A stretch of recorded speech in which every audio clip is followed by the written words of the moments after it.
중국 세관이 우리나라로 수출하는 산업용 요소의 통관을 지연시키면서 재작년처럼 요소수 품귀 현상이 빚어지는 것 아니냐는 우려가 나옵니다.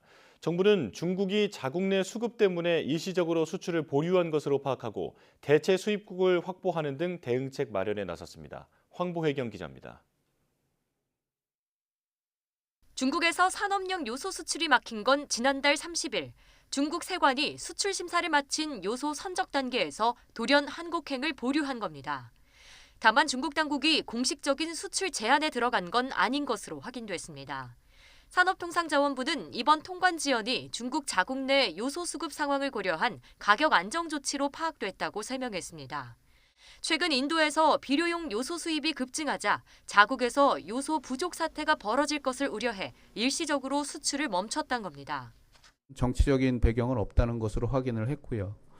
주로 중국 내부적으로 요소 수요가 좀 타이트하기 때문에 그런 경제적인 요인 때문에 통관 지연이 일어난 것으로 확인을 하고 있습니다. 앞서 재작년 10월 중국은 호주와의 무역 분쟁을 겪으면서 요소 수출을 제한했습니다.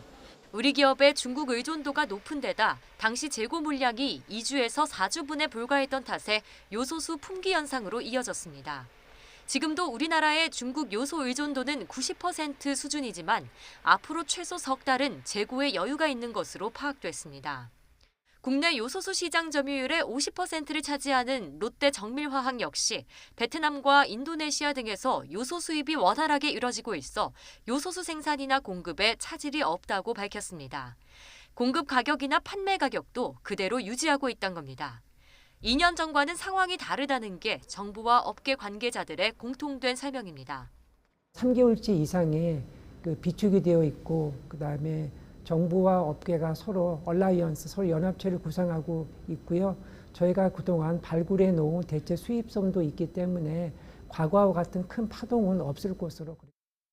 하지만 온라인 커뮤니티에는 하루 사이 값이 2배나 뛰었다는 글이 올라오는 등 인터넷에서 판매하는 요소수 가격은 이미 요동치고 있습니다.